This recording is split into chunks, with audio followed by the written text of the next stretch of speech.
The storm came in a way no one expected. Ethan had seen many storms in his lonely years on the broken earth, but this one felt different from the first drop of rain. It felt angry. It felt loud. It felt almost alive. The sky above him roared like a wild beast as dark clouds rolled across the valley, swallowing the last bit of weak sunset light. The world changed in seconds, turning from calm to chaos. Ethan hurried back toward his shelter, the place he built from old metal plates, broken pipes, and scraps he had collected.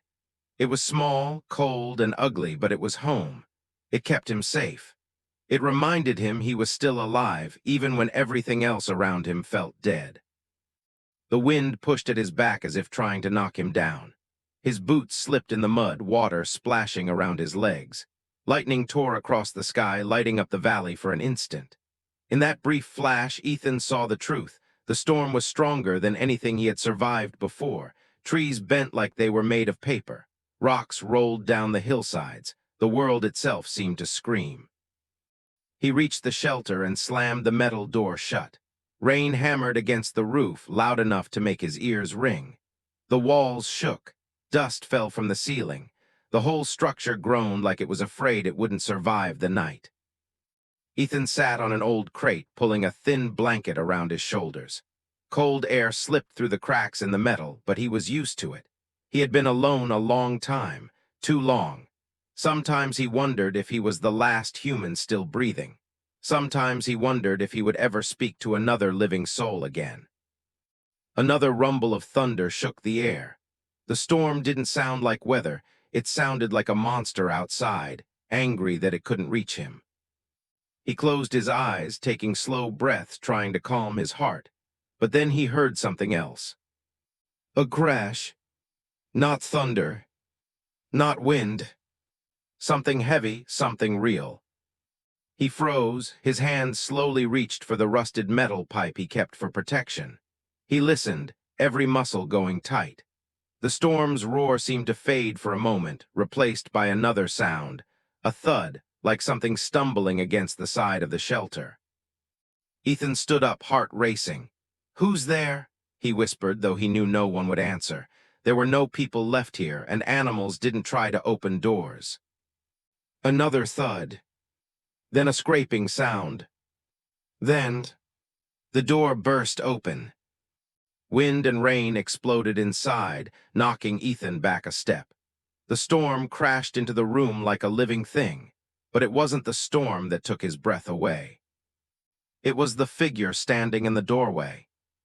Tall, glowing faintly, wounded, an alien. Her form was unfamiliar, elegant and fierce at the same time. Her skin shimmered like wet metal under the lightning. She held one arm tightly against her side, silver-blue blood dripping between her fingers. Her armor was cracked, burnt, and torn, as if she had been fighting something brutal. She looked terrified, but when her eyes met Ethan, she stopped moving completely. Their world froze. The storm no longer mattered. Ethan felt his heart hammering against his ribs. He had heard stories about aliens long ago, back when humanity was stronger, back when the skis were full of battles. But he had never seen one, not until now. Not until she stood barely 2 steps away from him, soaked, injured, and staring at him like he was the most unexpected thing in the universe. She did not attack. She did not run. She simply stared, as if she could not believe what she was seeing. Ethan raised his hand slowly, showing he had no weapon ready. His pipe lay forgotten on the floor beside him. "It's okay," he whispered, though he wasn't sure if she understood his language. "I'm not going to hurt you." Her glowing eyes flickered. Her chest rose and fell in fast, painful breaths. She looked around the shelter, then back at him. Lightning flashed again behind her, outlining her silhouette in bright white light. And then, as if her strength finally ran out, her legs gave way. She collapsed onto one knee, trembling. Rain poured in through the broken doorway. The storm screamed outside. But all Ethan saw was the alien woman kneeling, bleeding, and terrified. And that was the moment everything changed. Ethan froze as he watched her trembling on the wet floor. His instincts told him to stay back, to wait for some trick, some attack. But the fear in her glowing eyes told him a different story. This creature, strange and beautiful, was not here to harm him. She was as scared as he was, maybe more. Her chest rose and fell quickly, and her breathing sounded sharp, like she had been running for hours. He stepped closer slowly, careful not to frighten her more. The rain and storm howled behind them, but inside the shelter there was a strange quiet. Just the sound of the woman's heavy breaths and Ethan's own heartbeat thumping like a drum. He dropped to one knee beside her, keeping his hands visible calm. He could see the blood on her arm, the tear in her armor. She was hurt badly. I can help," Ethan said softly. He tore a strip from the thin blanket he always carried and reached toward her wound. She flinched at the touch, her glowing eyes wide, but she did not move away. The storm outside seemed far away now, unimportant. All that mattered was the alien woman in front of him, fragile and hurting. "You help?" she asked in broken English, her voice musical but strained. It was halting, careful, like she had never spoken to a human before.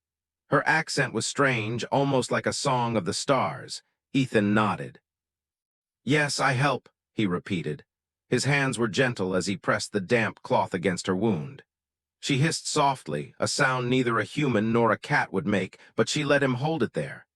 He could feel the warmth of her skin against his hand, faint and glowing like moonlight on water. For a long moment, neither of them moved.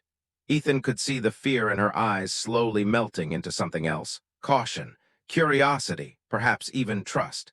He had spent months alone, talking only to the wind and broken machines, and yet here was a living being, an entirely different species, sitting before him in need of help. And somehow he felt connected. "I name," she said slowly. Her tongue rolled words differently, and she paused, as if thinking in a different language. "Saria." "Saria," Ethan repeated. The name felt like a song. He gave her a small, reassuring nod. "I'm Ethan." She tilted her head, studying him. The glowing eyes that had frightened him a moment ago now looked thoughtful. She had expected hostility, perhaps, or the smell of death. But what she saw instead was a human, rough and ragged, but not dangerous. Not yet. The fire in the small stove flickered as Ethan fed it with scraps of wood. The glow of the flames illuminated Saria's form, highlighting the beauty in the strange curves of her alien body, the soft luminescence of her skin, and the fine cuts on her hands. For the first time, Ethan realized how alone he had been, not just in the physical sense, but in the sense of truly seeing someone, truly connecting. "You hurt?" he asked gently. She nodded, her glowing eyes flickering with pain. Ethan moved closer, careful not to crowd her. He tore a larger strip of cloth from his blanket and wrapped it around the wound. She hissed again, but did not resist. "I predator," she said finally, her voice trembling. "They hunting." She gestured vaguely at the storm outside, though he could not see clearly what she meant. His stomach tightened. Whatever had chased her here was still out there, waiting in the dark. Ethan's mind raced. He was just a human, tired, alone, and ragged, but he had survived for a reason. And now he realized that reason included protecting this alien woman. She was not a threat. She was not a weapon. She was a living being, alone and frightened, and if he didn't help her, he didn't want to think about it. Saria's gaze held his for a long, long moment. There was caution, yes, but also something else, amazement. She had seen humans before, perhaps in stories, perhaps in warnings. But this human, this man, did not fit the image. His hands were calloused, yes, and his clothes were tattered, but his eyes held patience. His eyes held kindness, and for that she did not know how to respond. The storm continued outside, relentless, but inside the shelter a fragile bond had begun to form. A silence fell between them, not uncomfortable, but full of questions. Could a human and an alien survive together? Could two beings from entirely different worlds understand each other enough to trust, to care, to protect? Saria finally leaned back slightly, letting Ethan help her to sit more comfortably. She still hissed in pain every time he moved the cloth, but she did not pull away. In that simple act, they shared something more than words. They shared a recognition of life, of struggle, of hope. Outside, the storm raged. Inside, two beings, one human, one alien, sat together in quiet. And for the first time in months, Ethan felt that the world, broken and violent as it was, might still hold something worth fighting for. The fire crackled softly in the corner of the small shelter. Ethan sat near it, rubbing his hands to warm them. Saria leaned against the wall, her glowing skin dimmed slightly in exhaustion, but her eyes still held a sharp intelligence. The storm had faded to a soft drizzle, and the valley outside looked gray and silent.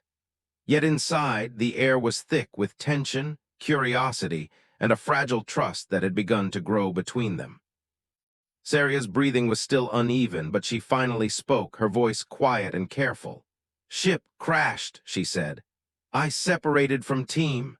She paused, her glowing eyes darting to Ethan as if gauging whether he would understand. "Predator hunting must hide."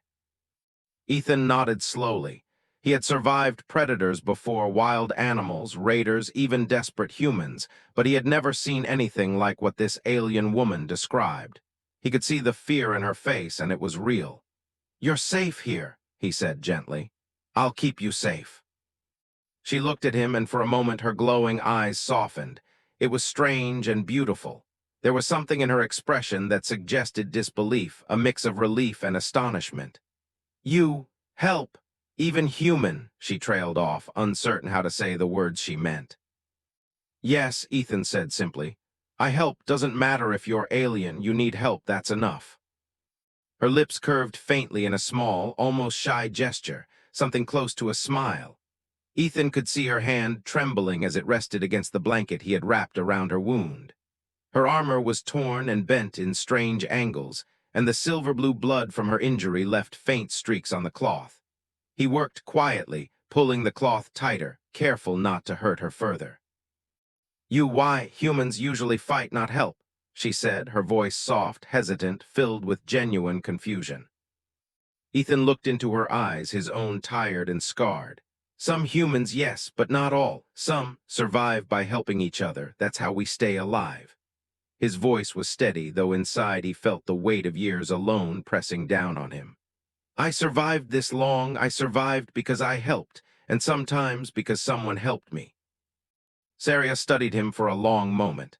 Her glowing skin pulsed faintly with an inner light, reflecting the fire between them. She had been taught that humans were dangerous, unpredictable, violent. But this human was different. His words carried honesty, warmth, and something she had never expected to see in a member of his species: compassion. "I surprised," she admitted finally, almost whispering. "Human heart, strong, not only weapon." Her accent was thick, melodic, each word careful.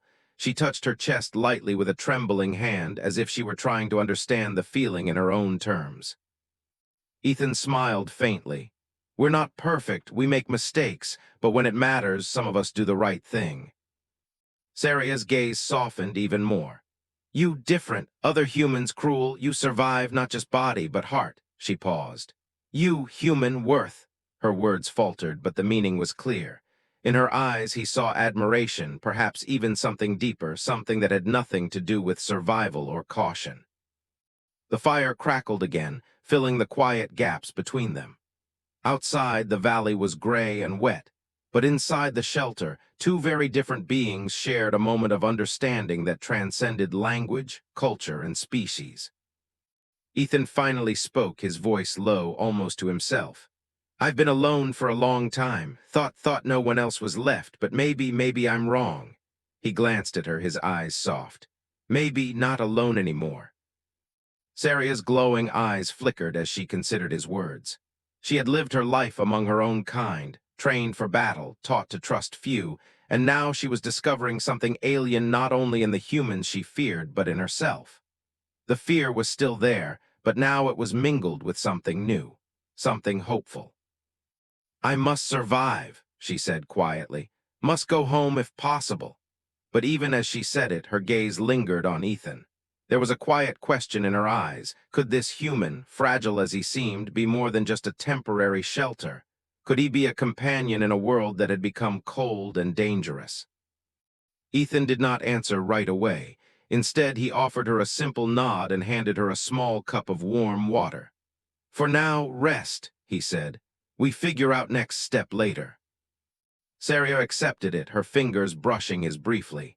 That touch, small and fleeting, carried more meaning than words. Gratitude, trust, perhaps even a hint of something else, something fragile and beautiful forming between them. The storm outside had quieted, but inside the shelter, the bond between human and alien had begun to grow.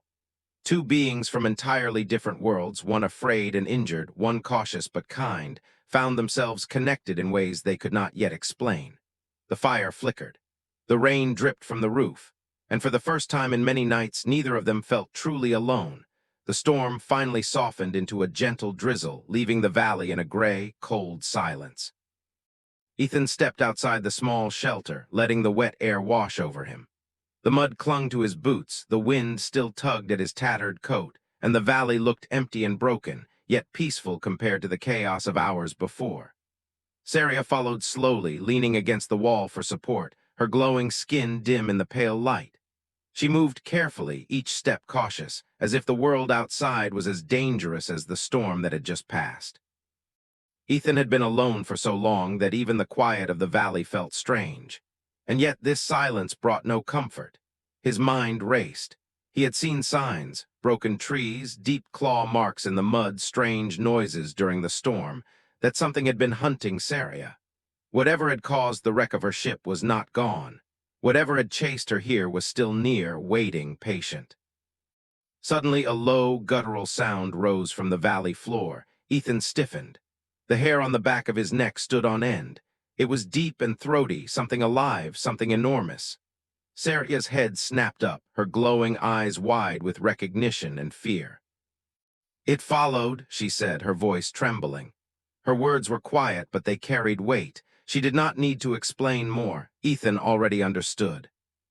He swallowed hard. "What is it?" His voice shook slightly, but he tried to sound steady. "A predator," she said. "It hunts anything that bleeds, faster, stronger, smarter than most prey. It kills." Her voice was almost a whisper, but each word carried the danger that Ethan could feel in his bones. Another growl echoed across the valley, closer this time. It was followed by a heavy, scraping sound. Ethan glanced toward the trees, toward the shadowed hills, and saw movement. A dark, massive shape was creeping through the mud, its form blurred by the rain and dim light. Its eyes, yellow and glowing, reflected the weak light. Its body was armored with bone-like plates. Its claws tore deep furrows in the ground. Ethan's heart pounded violently. He had faced danger before, but this was something beyond any human fight he had known. He glanced at Saria. Her face was pale, her glowing eyes intense. "We must run," she said firmly, though she sounded weak from injury. Ethan shook his head, disbelief flickering across his features. "No, you're hurt. You won't make it far." He stepped closer, putting a protective stance between her and the predator. His old instincts, the ones honed by months of survival, kicked in. He would not let this creature take her. Not here, not now. She stared at him in shock. "You stay, fight for me?" she asked. Her voice was a mix of fear and awe. Ethan swallowed hard, tightening his grip on the metal pipe he always carried. He could feel every scar, every old wound ache as his body prepared to fight. "I'm fighting," he said, his voice low and steady, "because you're in my home, because you're hurt, because you're not a monster." Her eyes softened in that moment, glowing faintly. For a second, the storm, the valley, the predator, it all seemed to fade. Only the small, fragile connection between them existed. She stepped closer to him, leaning slightly on the wall for support. "Then we fight together," she whispered. The predator howled, a bone-chilling sound that made the earth tremble. Its claws scraped against rocks and mud. Ethan tightened his grip on the pipe, feeling its weight and the roughness of the metal. Saria raised a hand, glowing faintly, her energy flickering with her exhaustion. Her eyes locked onto the approaching creature. Ethan knew the fight would not be easy. He was just a human, tired and alone, and Saria was injured. But neither of them had a choice. They could flee and die or stand and survive. His chest tightened. He had survived storms, predators, and the loneliness of a ruined world. He would not let this creature take the first thing that truly mattered to him in years. The creature slammed into a nearby tree, shaking the ground. Saria's energy flickered stronger, her glowing hand reaching out instinctively to defend herself. Ethan swung his pipe, the metal ringing against the wet ground, ready for whatever came next. Together, human and alien, they faced a predator that seemed unstoppable. And for the first time since the storm began, Ethan felt something rise inside him that he had thought was gone forever. Hope. Hope because he was not alone. Hope because together they might survive. Hope because for the first time in years the world, though broken, felt like it had a purpose again. The predator crashed through the underbrush with a force that made the earth tremble. Its roar was deafening, a deep, rattling sound that seemed to shake the bones of anyone who heard it. Ethan's heart pounded wildly in his chest, but he did not flinch. He tightened his grip on the rusted metal pipe, every scarred muscle ready to fight. Beside him, Saria's glowing skin pulsed faintly with energy, her hand lifted, trembling but determined. She was wounded, weak, yet ready to face the creature. The beast struck the shelter's door first. Metal groaned under its claws, wood splintered, and shards of rain-soaked debris flew into the small room. Ethan swung the pipe with all his strength, hitting the beast's jaw as it peeked inside. The creature snarled, its teeth glinting, yellow eyes focused on him. Pain shot through Ethan's arms, but he did not stop.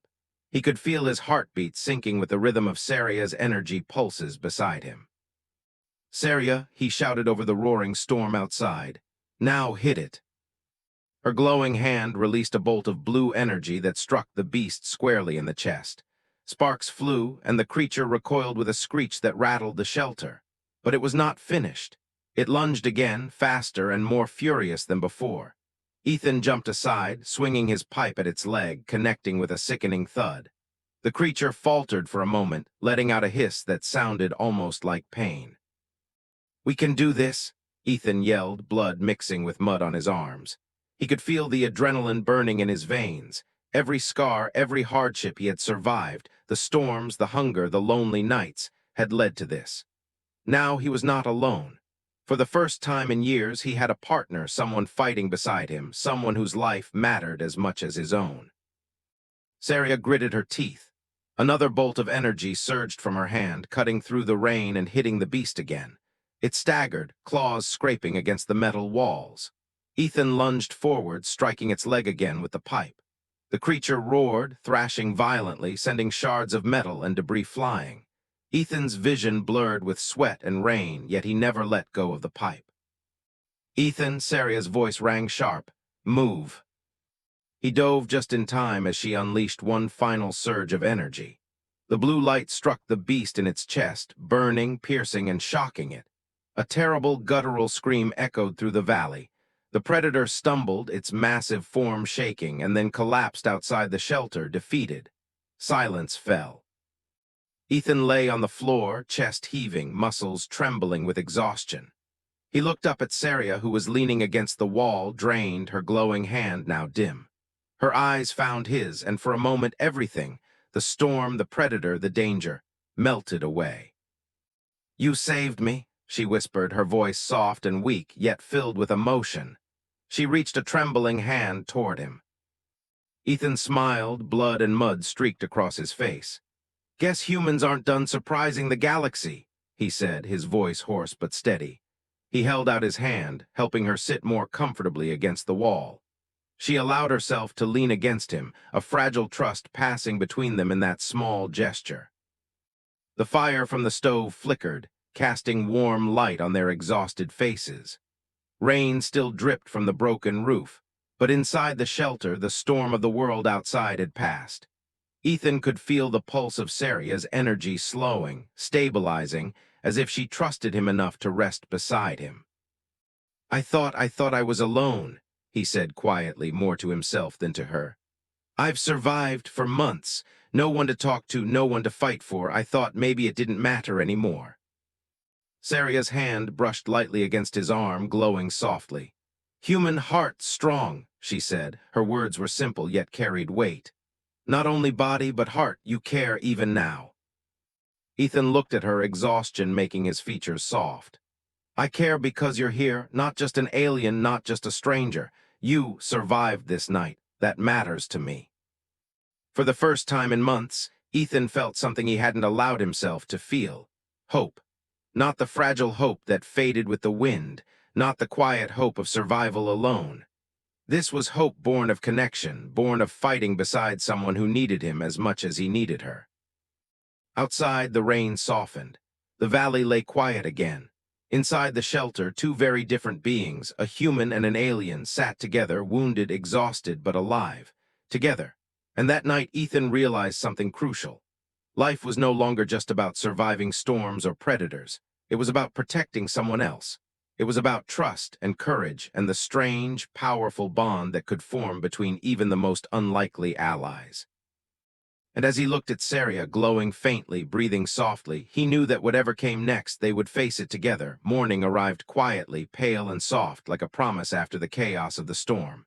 The valley was still wet and gray, mud clinging to broken trees, but the violence of the night had passed. Ethan stepped outside the small shelter first, letting the cool air wash over him. The world felt different in daylight, less threatening, more real.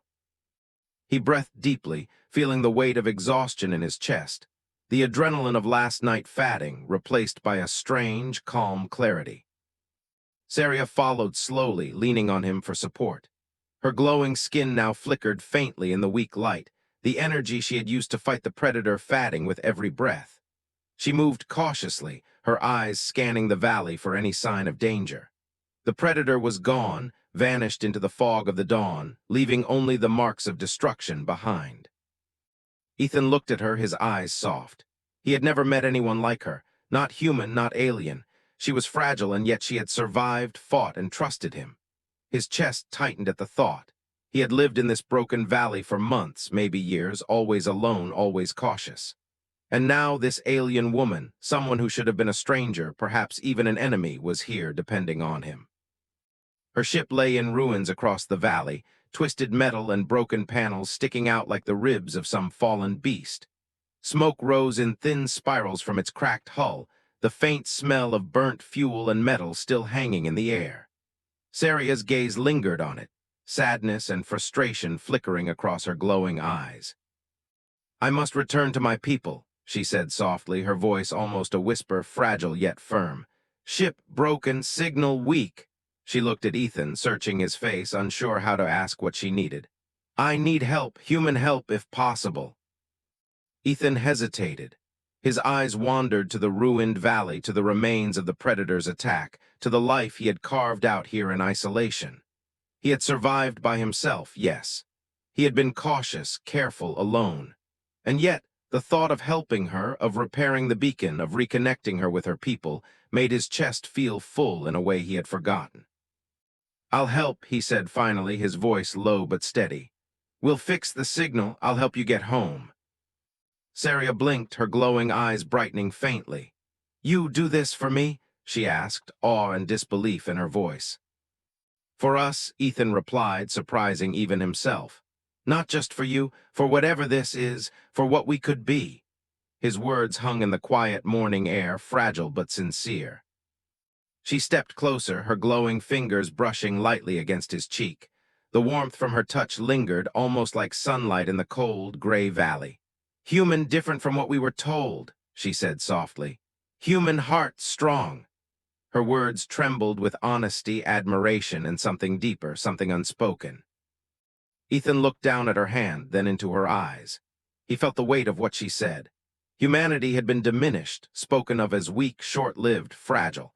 And yet here she was, a being from the stars, telling him that even in this broken world, humans could shine. His chest swelled with pride, and a strange, unsteady hope began to grow inside him. They moved together toward the remains of her ship, careful with every step, their bond strengthened by the shared trials of the storm and the predator. The wreckage was daunting, a mess of broken technology, sparks, and twisted metal. But Ethan had survived worse, and now he was not alone. Saria guided him where she could, showing him what needed fixing. Together, human and alien, they examined the pieces, planning how to rebuild a signal strong enough to reach her people. As they worked, their hands brushed over metal, over tools, over each other. Every contact carried meaning, trust, gratitude, maybe even something more. Neither spoke of it aloud, but the unspoken tension hummed between them, stronger than the sound of the drizzle, stronger than the valley itself. By midday, a fragile bond had grown into something tangible. They shared a quiet smile over a repaired panel, laughter when a tool slipped and clattered to the mud. And Ethan realized that life, even in a ruined world, was no longer just about survival. It was about connection, about caring for someone else, about hope. When they finally rested, sitting together in the shadow of the broken ship, Ethan looked at Saria. "We survive," he said quietly. "Together we survive, and maybe we find more." Saria's glowing eyes met his, full of warmth, respect, and something softer, something almost human. "Yes," she whispered, "together." The morning light touched their faces. The storm was over, but a new choice lay before them, one that could change everything.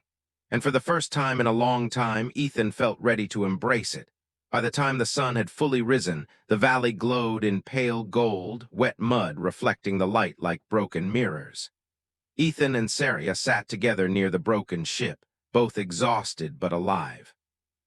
The work of repairing the signal beacon had taken all morning, their hands blistered, their muscles aching, but each movement had been shared.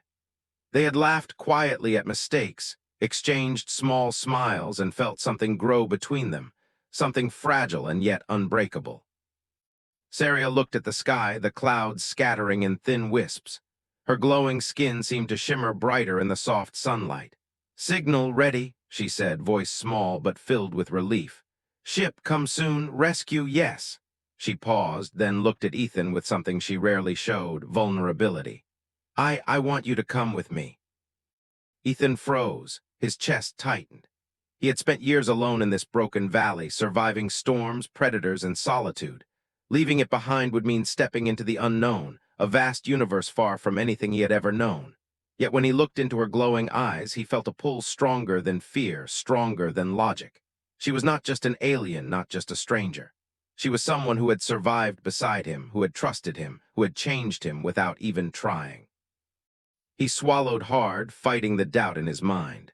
Could he leave the world he had fought so hard to survive in? Could he trust himself to follow her into the stars? And yet, he could not imagine staying, not when she offered him a chance at something more than mere survival. "I'll go," he said finally, his voice low but steady. "I'll go with you." Saria's eyes widened, and then a light of joy spread across her face. She stepped closer and wrapped her arms around him, pulling him gently into an embrace. For a moment, the universe outside ceased to exist. The past, the storms, the predators, the years of loneliness vanished into memory. Only this moment remained, warmth, trust, and the connection they had forged through struggle and survival. "You really," she whispered, voice trembling, "you leave all behind." "I leave it behind," Ethan replied softly. "But I take this," he said, touching his chest, "and you." His hand rested over her glowing one. "That's worth more than anything I've known here." They stayed like that for a long moment, holding each other, the silence between them filled with unspoken words. Gratitude, relief, hope, and something deeper. Something neither of them yet fully understood. Outside, the valley stretched quietly, broken yet peaceful, as if acknowledging the bond that had formed here. Soon the faint hum of the rescue ship reached their ears. Saria stepped back, her glowing hand trembling slightly as she activated the beacon fully. Sparks of blue light leapt from the device, shining across the valley. The ship, distant at first, became visible, descending slowly through the clearing clouds. Its engines hummed a soft, steady rhythm like a heartbeat in the sky. Ethan watched, awe-filled, as the ship drew closer. He glanced at Saria, who seemed smaller now, yet more radiant than ever. "We did it," he said, a smile tugging at the corner of his mouth. "Yes," she agreed. "Together we survived, together we changed." The ship landed gently nearby, its ramp extending to the ground with a soft hiss. Saria turned to Ethan, her eyes glowing brighter, almost pleading. "Now, Choice, you come." Ethan nodded. His heart was pounding, fear and excitement mingled in a fierce, beautiful way. He stepped forward with her, leaving the broken valley behind, walking toward a future that seemed larger than the world itself. As they boarded the ship, the valley stretched below them, silent and solemn. Ethan looked back once, taking in the mud, the broken trees, the remnants of last night's chaos. This place had been his world, This place had tested him, taught him survival, loneliness, and courage. But the real lesson, he realized, was not about surviving alone. It was about surviving together. The ramp closed and the ship lifted off, rising slowly into the sky. Saria stood beside him, her hand in his, warmth radiating through the connection they shared. Outside the window, the valley became smaller, the rivers like silver threads, the forests patches of green and gray. Ethan felt a thrill he had never known before, a mixture of fear, excitement, and hope. "You think humans can survive anything?" Saria asked quietly, almost to herself. Ethan looked at her, a grin forming despite the exhaustion. "Humans survive," he said firmly, "but we survive better with someone who believes in us, like you." Her glowing eyes softened, tears catching faintly in the corners. She leaned against him, quiet and safe, and for the first time in years, Ethan felt that he belonged somewhere. Somewhere beyond loneliness, beyond storms, beyond predators. Somewhere he could finally hope again. The ship rose higher, leaving the broken valley behind. And as the stars began to appear, faint and distant in the pale sky, Ethan realized something powerful. A storm had brought an alien to his door. A predator had tested their courage. And the valley, broken and silent, had given him something far greater than survival. It had given him a reason to live. A reason to hope. A future. And for the first time in a long, long while, he did not feel alone.